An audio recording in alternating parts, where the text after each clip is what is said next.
got all kinds of things going. Measuring walls. Ooh. Again, new bookshelves for the children's area.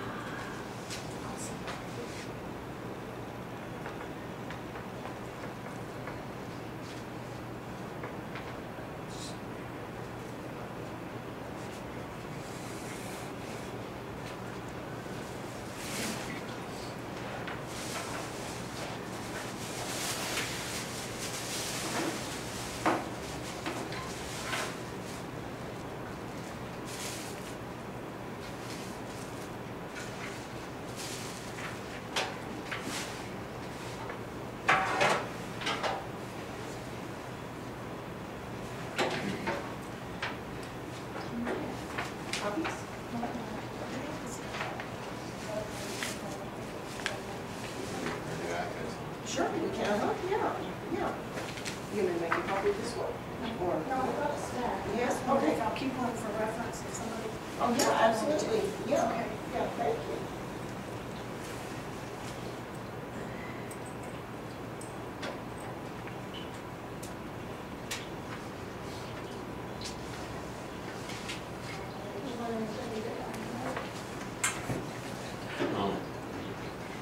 A little bit.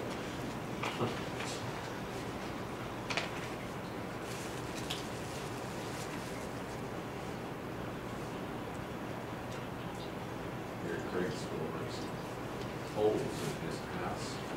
Look how he got that ladder on that. See that way? You know what? So maybe I brought my glasses on. Oh. Well, there's two of them, let's see. They were bought for Christmas lights. It was probably my ladder. Christmas lights on top of the ice chest. Oh, God. Yeah, I thought it was your ladder. Yeah. Every anything he had was How you doing? borrowed. I always Well, teased him. good. Every time I'd see him after he moved. Hello, I'd say, Brian. Hello, I'm Sue. still missing a Hi. shovel. You don't have one. Or something like that, you know? They even borrowed our. Hello. Hello, everybody.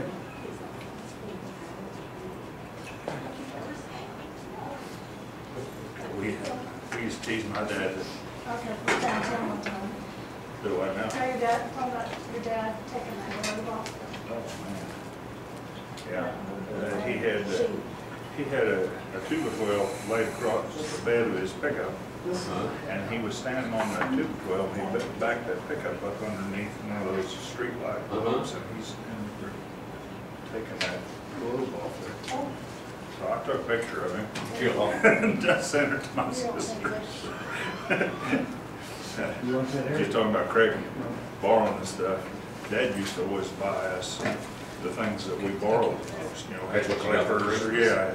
yeah, or edger or something like that. Yeah.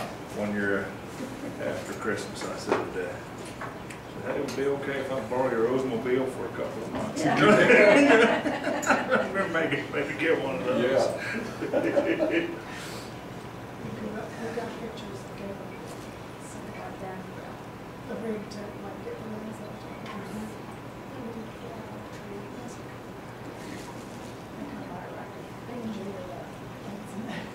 Well, all I can think about is the kids accidentally bumping something, or the dogs running through the house and running. Yeah. Well, you see where Ukraine is? I can't, I just don't even know everything I like that. didn't realize that. Oh, gosh. That was only a couple of years ago. Yeah. Here's what we was laughing about. Craig doing some work in his house up that ladder. Oh, man. Sure. Sure, that's okay. Look, that first line. Yeah, he is. Thank you.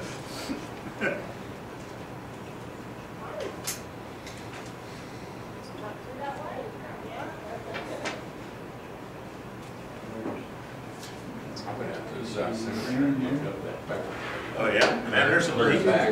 he's got a big old stone out there in the middle. It's got all that information on it. Yeah. Good to see you. That's what I wanted. Who's here? Hello there. How are you? My lands. Oh, my gosh. Good to see you. Thank you so much. You have to share. Okay, that's all right, we can do that. And this is the biggest the crowd has ever been. Well, I don't care. Okay. gonna sit over here? How you doing, my friend? You got company coming, Mike? No. Hey. Hey, Charges. how are you? Good. Yeah, it's a second row, you know, so second row. These are 80, 70, 60, 60. 50, yeah. I don't have that much with me today, but, He's got his wife, so that's closer than when he, well, we came through over here. I don't know if we're supposed to come through the library. Oh, you got cookies and coffee, Brenda. oh my. Been substituting a lot. I'm not in charge of arrangements, only the program. Have you ever come to one of Jim Wilkinson's programs? No, I want to come to one of those. Yeah, okay. He really knows Yeah, this. for the freshmen. Yep. Oh, Yeah. I used to live in Galveston. Did you, Yeah. Norman? Water Well, you're still going though.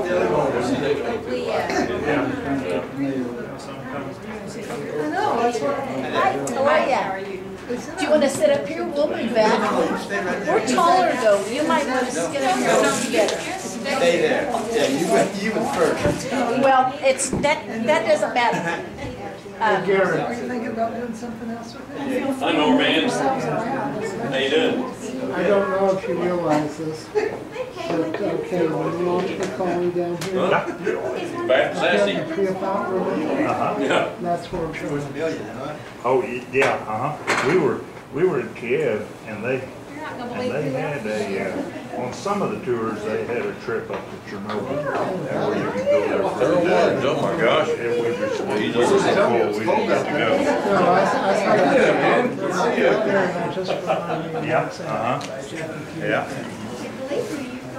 Hi, how are My ya? goodness, did you take a wrong turn? Tell me about it. I was just thinking about you the other day. Well, good. I haven't seen you in a long time. Yeah, it says on that door out there that the capacity of this room is 106. Oh, Did you see that? I saw that the other day. I thought, this would be pretty tight with 106 people.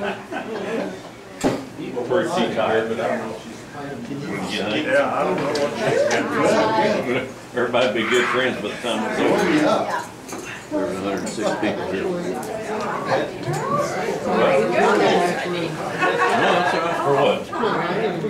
Yeah, that was, Oh, doing good. let's see what happens. Okay, sure. You know who that's her big brother.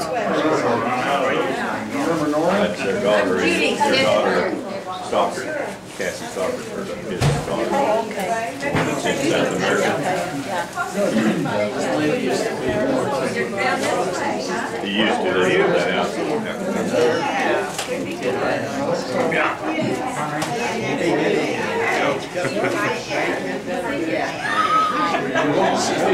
Norman. Yeah, Judy. Well, I am Judy. I guess I'm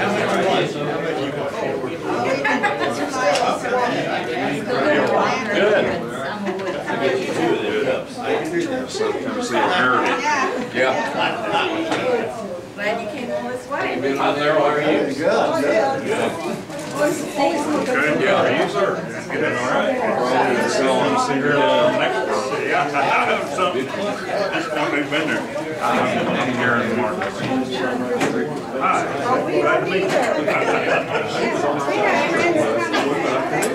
Oh, no kidding. Well, Next time I go in there, I'll see what I can do. get it adjusted. I'll tell them we have a big prospective there. Big to get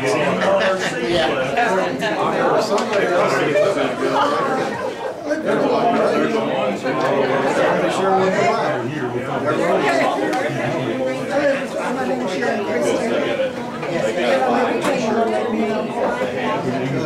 Sharon Christie. We can't. We're wanting to go too, and I heard we're not sure. My maiden name is Price, and she'll change that much when I got there. But you're pretty lucky yet. Good, good. Busy, isn't it?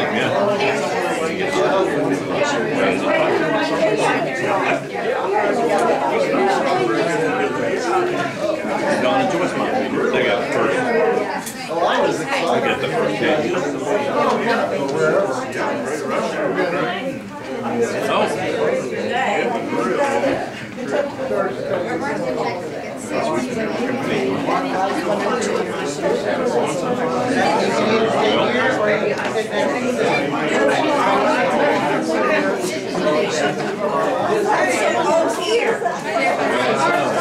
Let's see what happens here.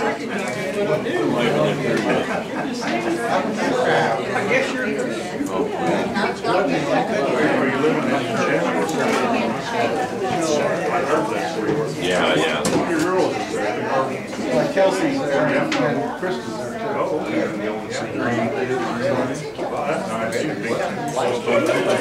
Oh, that's Betty's and Mike's. Maybe this will make it work out. We'll see down there.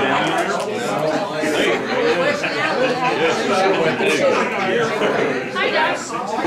Kind of brutal. Oh, man. Saturday. He's got a pretty good showing here tonight. Just stand right there.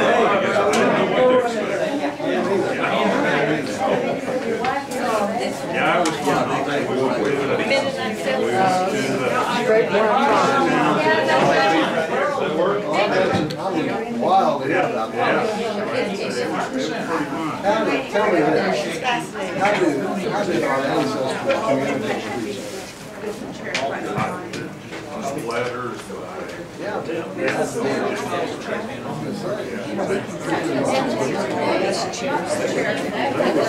We need those.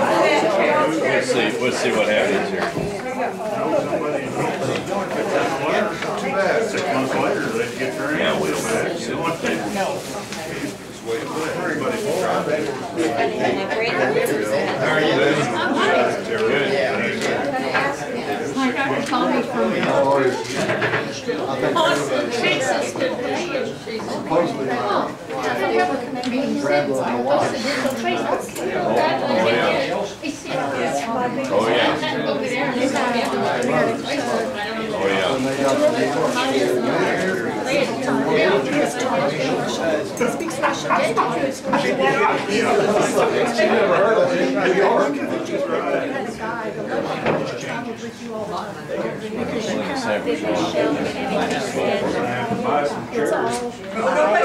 Before I left, as I drove away, I called her and said, and she said, oh, legend. I'm like, lady, that was our guy. I haven't talked to her since. She was going to call her, but you know, it's not always just them, it's they have to coordinate on the other side. Yeah, yeah. I think she's wishing she would have last week. Hey, there's a camera right there looking at I us. think like you said, is if it works out, did she get it done? Maybe she was supposed to do it, and if not, we just gotta pray her through it. That's what happened, I think, but don't wait until she should go. Sure. Yeah, that it'll be, it'll wait till she gets home. I think, yeah, I do too. That's exactly how I would choose to do it. A lot of times when I don't know what to do, I approach it that way. I really do, so. And I think whatever happens. I don't know. Yeah, and then that's what, yeah, God will open the door for her to do it now, He wants her to do it. Oh, I didn't hear that. That's exactly what I said, you find a way for her to do it, My wife if that's your will. got today, Sure, somewhere else with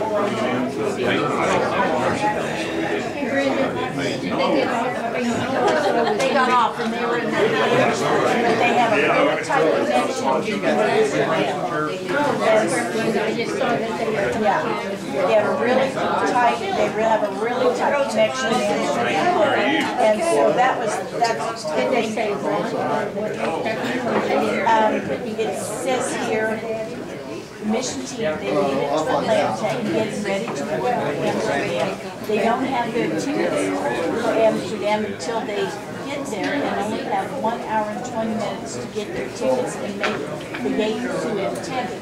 Oh my goodness. Keep praying for the short connections and then all the luggage.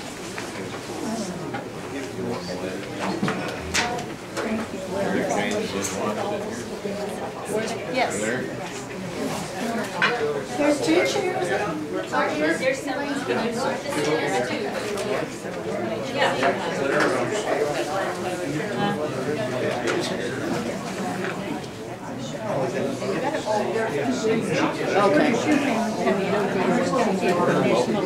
Yeah, learn a lot of stuff, yeah. Okay. Garen Martens. We can stay here then.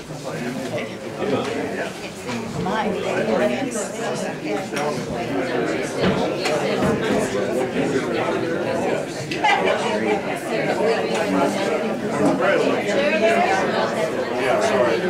Can we do that? I'd like to visit with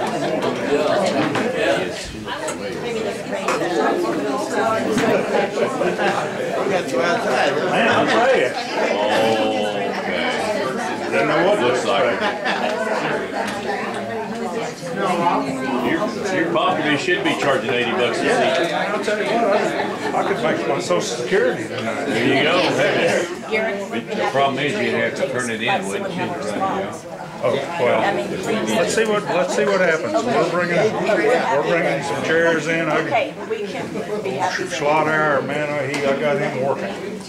That's good. He doesn't have to work during the days. Yeah, that's right. He just sits down there at the office. Government employee. Yeah.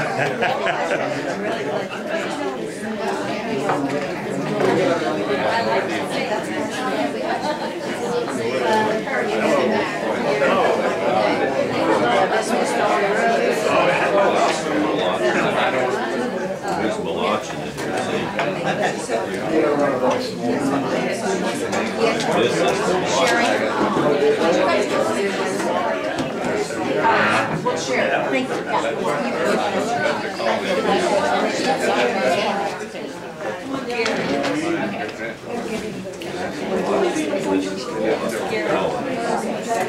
You're not in the field, I've heard that. Oh, really? I don't know where I belong. Oh, these are in the field.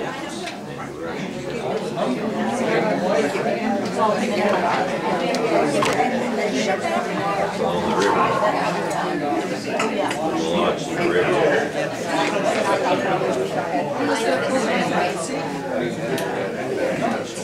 Here's four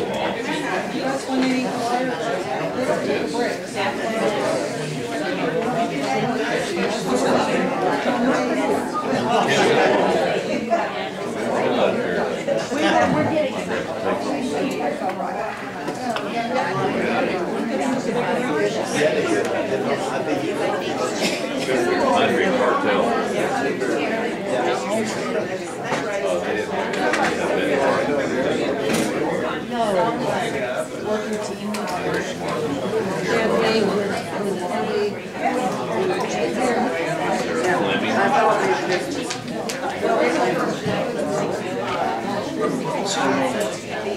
Fast. In front of the camera. Yeah.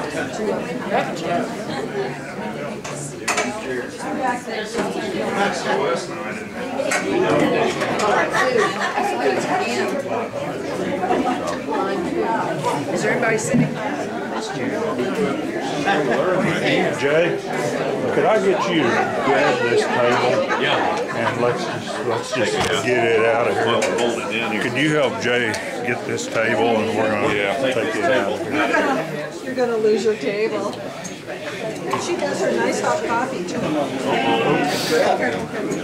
Just about.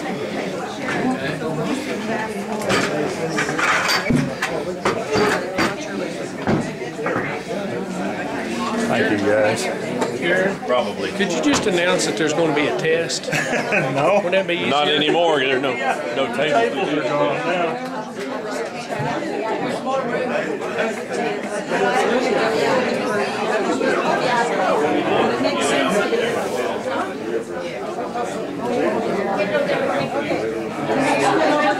I think we're doing okay.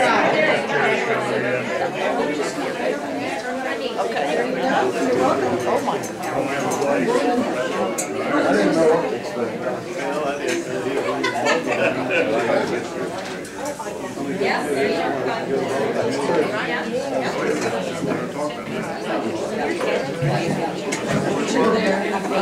We're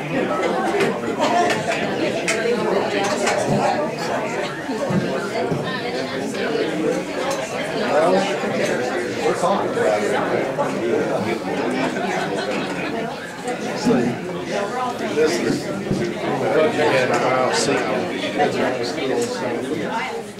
To the back here, maybe.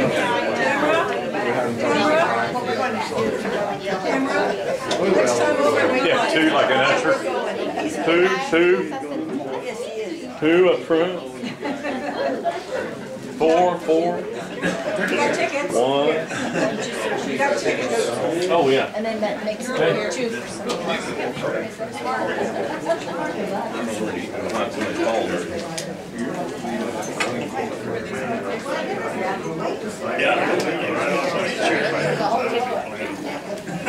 Up here, Chris. Yeah. Jump in here. Someone just.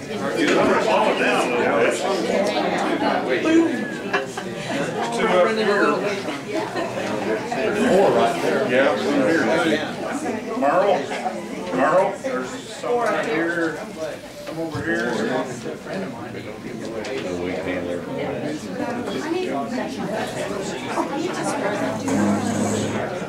We did.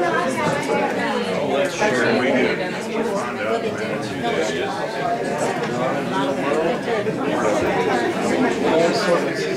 You may have to. You going to ball game?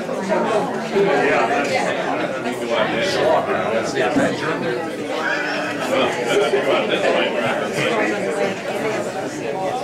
Okay, I've got 6 o'clock. Let's get started. I didn't know what to expect for the number of people here. Quite overwhelmed. Good thing you went to Dale Carnegie. Yeah. we printed some handouts. I only printed 20, but even if you want a handout, we'll see that you get another one. When Eva sticks her head in here, we'll wave at her or something, and she'll get some more handouts made out. But,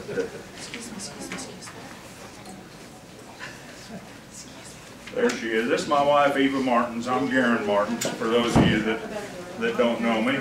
And we're thrilled that you came out to see what we have to say tonight. I hope that it's worthwhile to you, that we've given this program several times and have enjoyed just talking with people, because we share so much common ground in where we came from.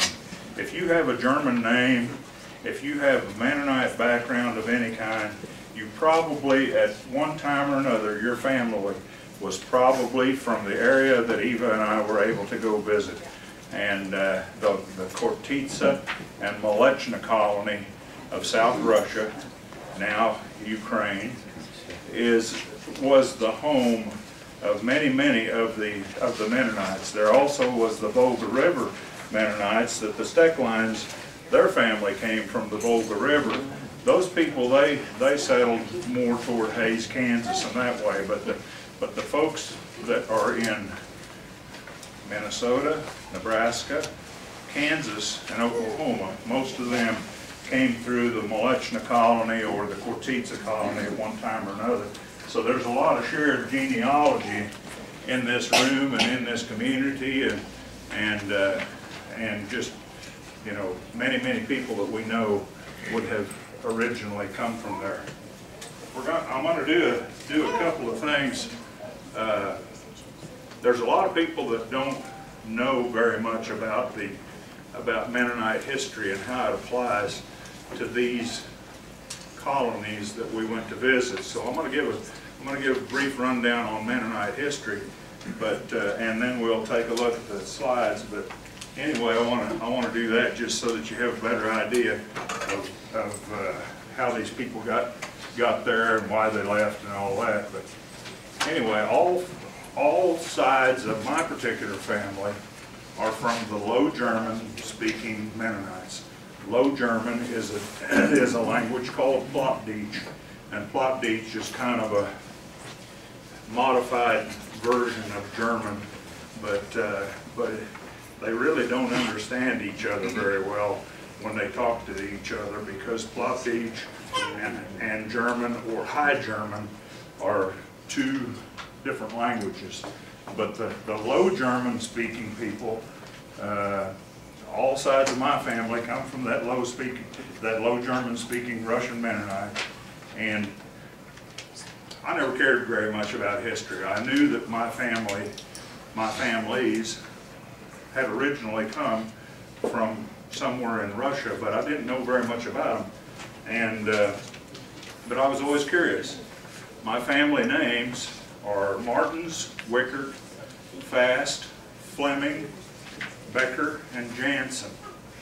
Those are the main families that I'm related to, or the main families that I would have come from. There are a number of other Mennonite names that you find, Newfields and, you know, Pletts and all kinds of different names. But my particular ones are Martens, Wickert, Fast, Fleming, Becker, and Jansen. And so those were the families that I was most interested in finding out about. Eva and I love to travel. We go a lot of different places. We've been all around the world. And in 2015, we were on a trip in China, and the lady that put together our tour to China owns a travel agency out of Canada, and they put together all kinds of travel, different places. And she and I were visiting one day, and she's a Mennonite as well, and we were talking about the history and all that, and she said, you need to go on our annual tour to the Mennonite colonies. We have an excellent tour with an excellent guide. You need to go on that. And I thought, well, that sounded kind of interesting. The problem was to convince my wife, because she never wants to go anywhere that we want to go, that I want to go, because she's always afraid of what the bathrooms are like, or what, I don't know. She's always worried about that. But it took me about a year to convince her. She kept saying, well, you need to take somebody else. Well, I talked to Mike Martens, I talked to Erland Martens, and neither one of them would go with me. They had to plant wheat or something. But finally I talked Eva into going. And today she'll tell you I would go back in a heartbeat, because we had such a great time. But anyway, it took us about a year to decide we wanted to go, and then we started making the arrangements. Eva is an excellent genealogist, and she's been doing genealogy work for a long time. So she had all the genealogy things covered. She had figured out who the families were, just quite a bit of information about all of the people. But I wanted to know about the history. Why'd they go there? What did they want? What were they looking for? Why did they leave and come over here?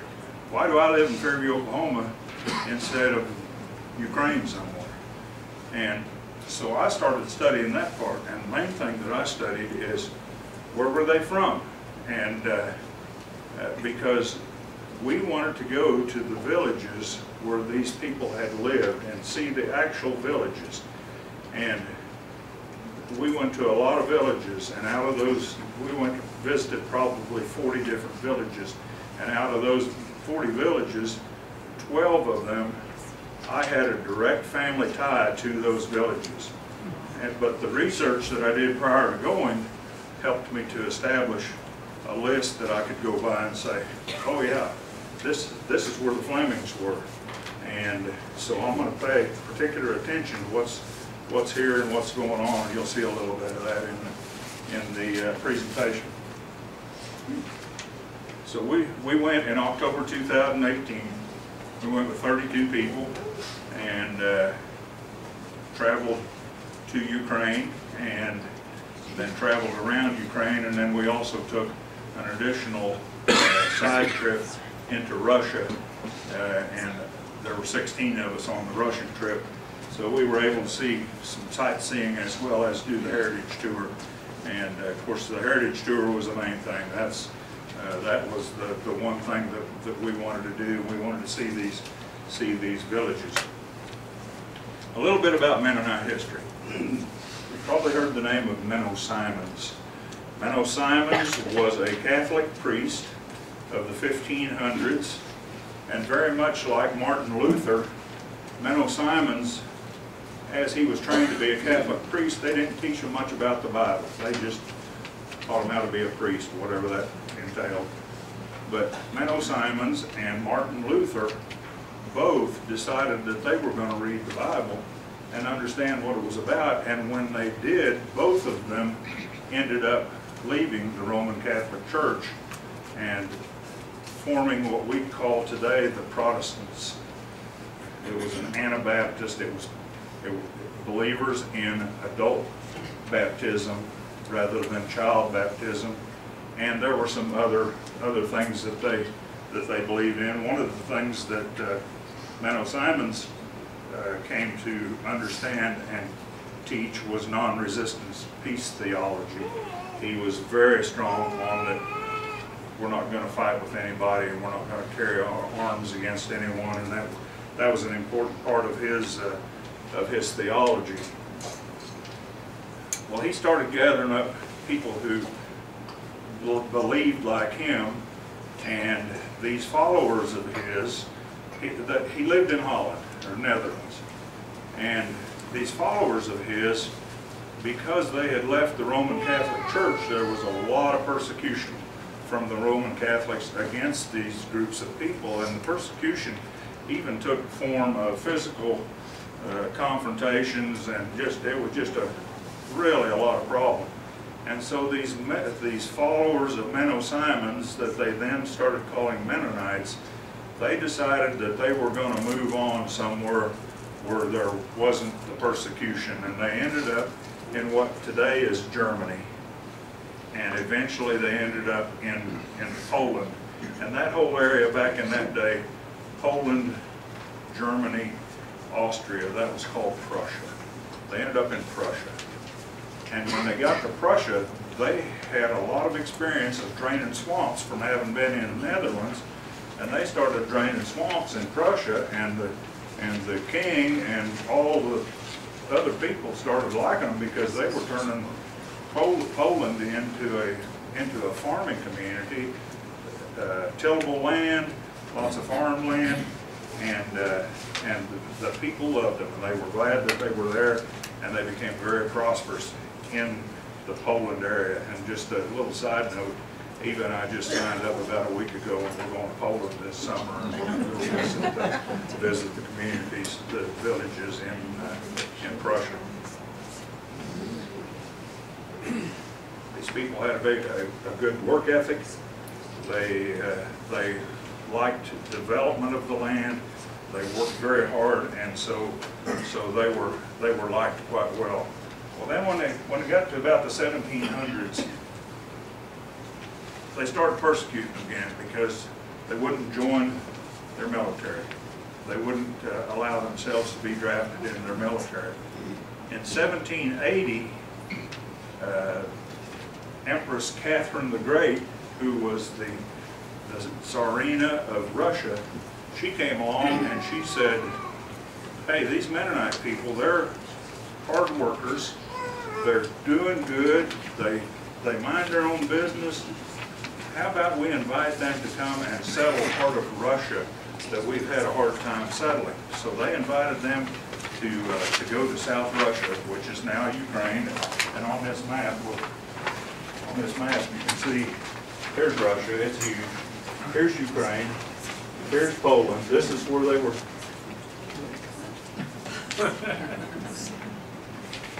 Started the evacuation. This goes together. This is on.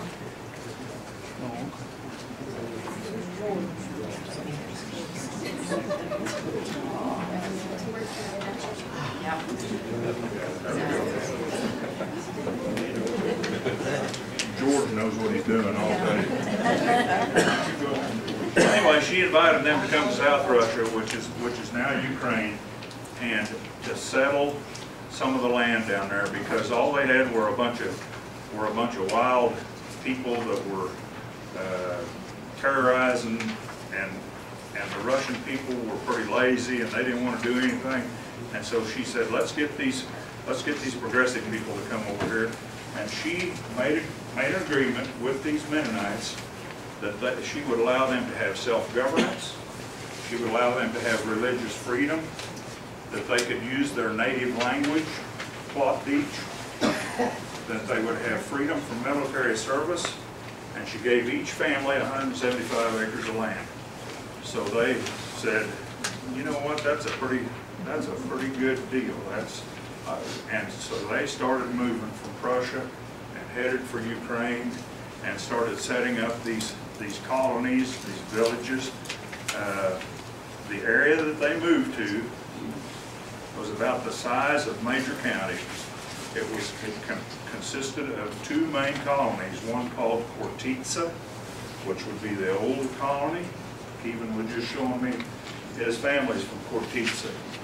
And then the other colony is the Molechna colony, and it is the larger of the two. Kortitsa colony had 15 villages. The Molechna colony had 57 villages. And this was all virgin native land. When they got there, it was just grass and very fertile, but there was nothing there. And they started out from nothing, and they started developing this. They built their villages, their homes, their businesses, and they were quite prosperous. They had manufacturing plants. Tree planting was a big deal. They would plant 2 million trees a year within their colonies. And this place that used to be just plains and grassland, when we were there now, it was pretty forested. And that was all a result of those people having come in there. They had farm equipment manufacturing companies that eventually became car and truck manufacturing, and so they were doing all kinds of stuff. The Russian government was very pleased and left them alone. Eventually, they left and they came here.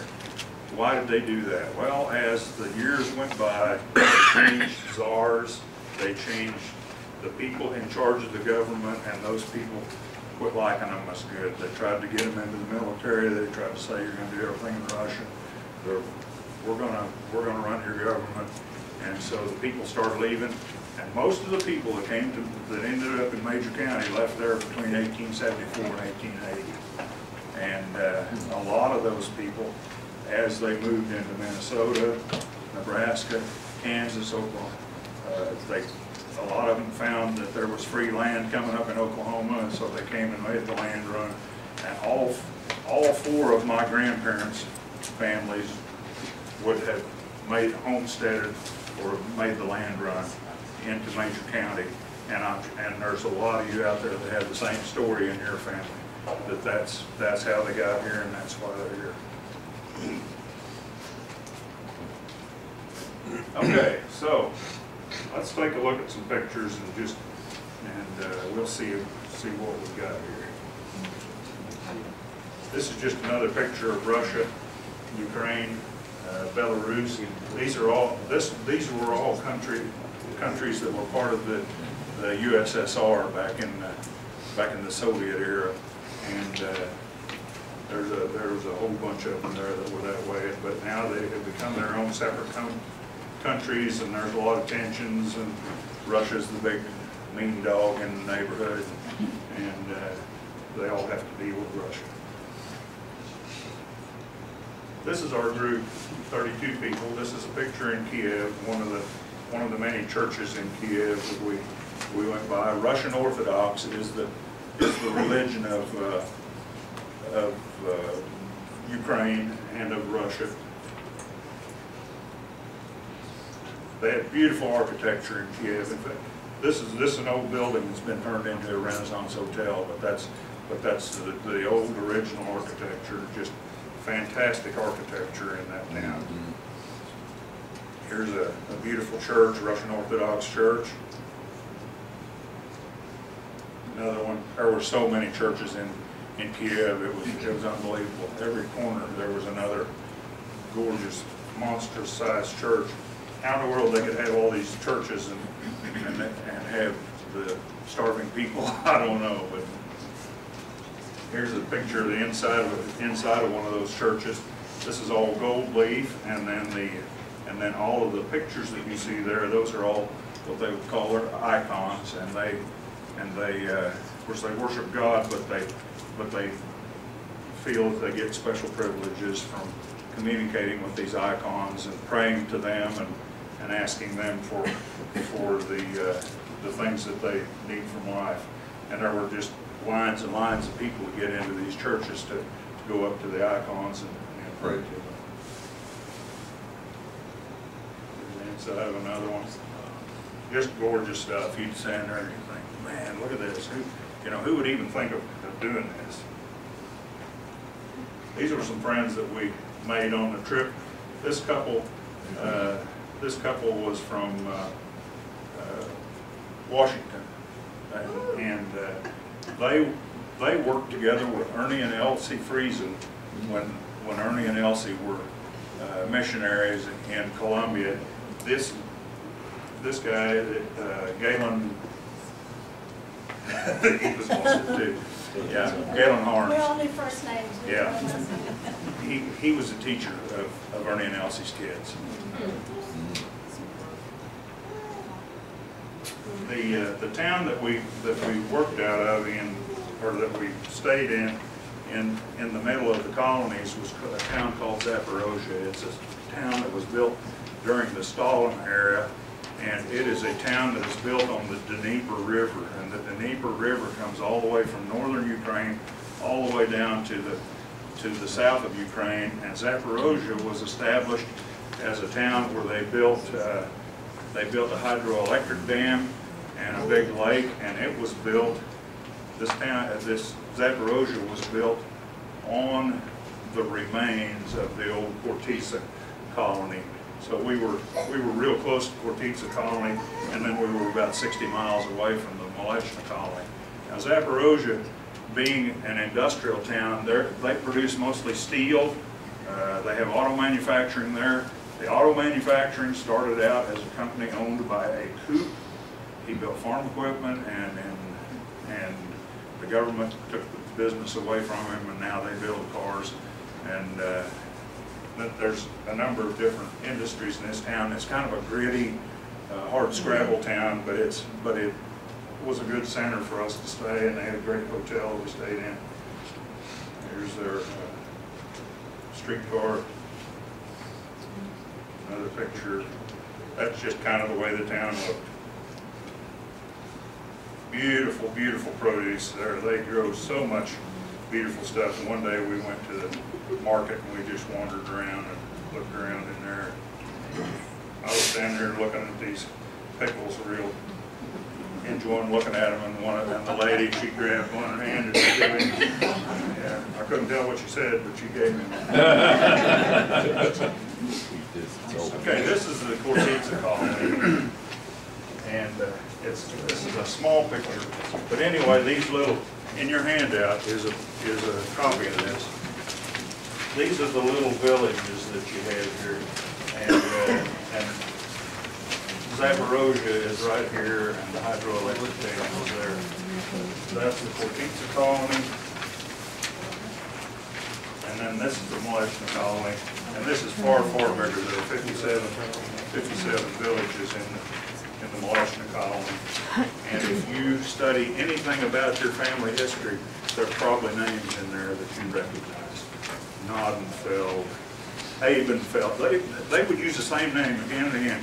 It's really hard to figure it out when you start studying history, because in Prussia they would name something, and then when they got to Ukraine they would name a town the same thing. And when they got to Kansas they would name a town the same thing. And so when you're chasing genealogy, it's hard to figure it out sometimes as to which one they're talking about. This picture, and there's one of these in your handout too, this is the way a village was laid out. It would always have a center street, and then the houses would be arranged off of that center street, and around your house you'd have a big garden, you'd have flowers, you'd have fruit trees. They had to be self-sufficient, and so everything was done right around your house. And every town was laid out that way, and it's still that way. If you look at Google Earth, you still see those patterns. The first town that we ended up going to was a town called Latticup. And in Latticup, my great-great-grandpa, Peter P. Martens, was born there. Peter P. is the guy that built the house, homesteaded the quarter, and built the house where John Martens lives today. Peter P. was, he died in I think it was 1903.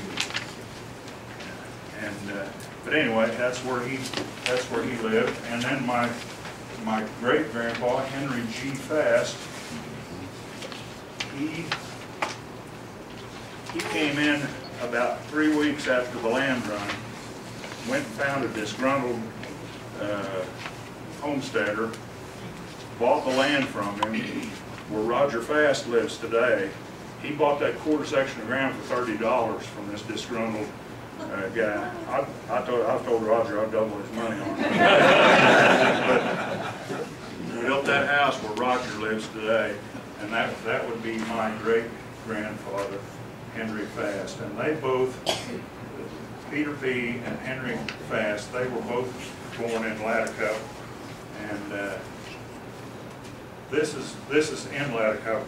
One of the problems with going there now is that our families from this area left there in 1874. And the number of buildings from that era, there are not very many. But there were still a lot of Mennonites that stayed around there after 1874, after 1880. And they were there up until the end of World War II. There was a big purging of people in 1919 when the Russian Revolution occurred. They took away all the land from the people, killed a bunch of them, sent them to Siberia.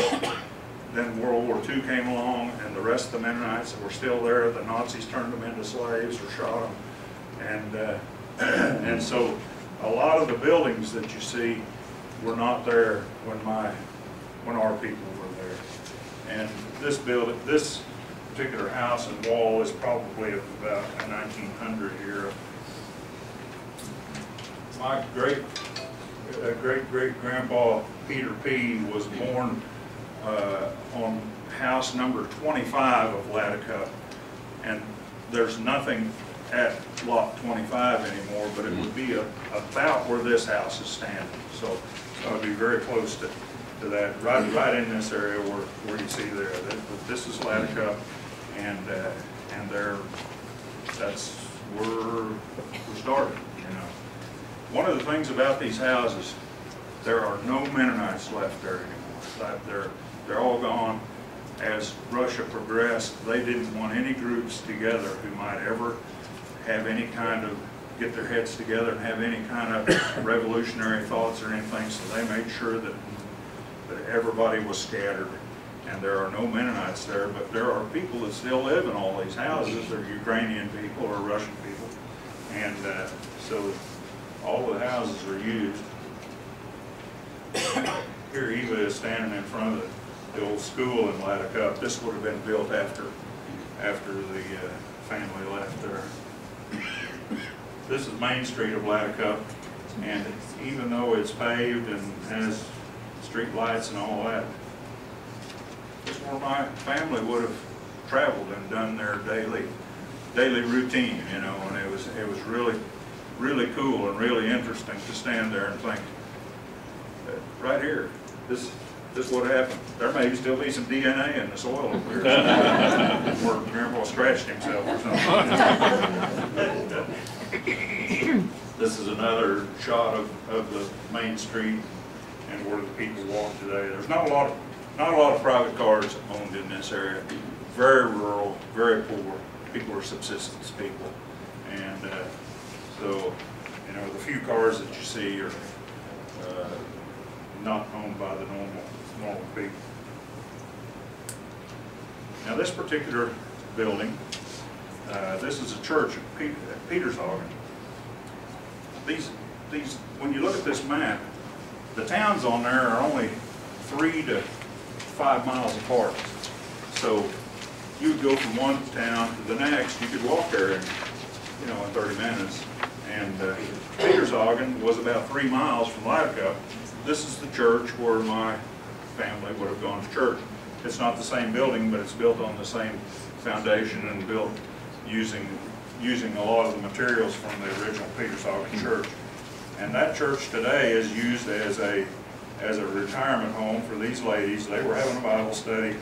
I went and looked at that open Bible you see there, trying to figure out what they were studying.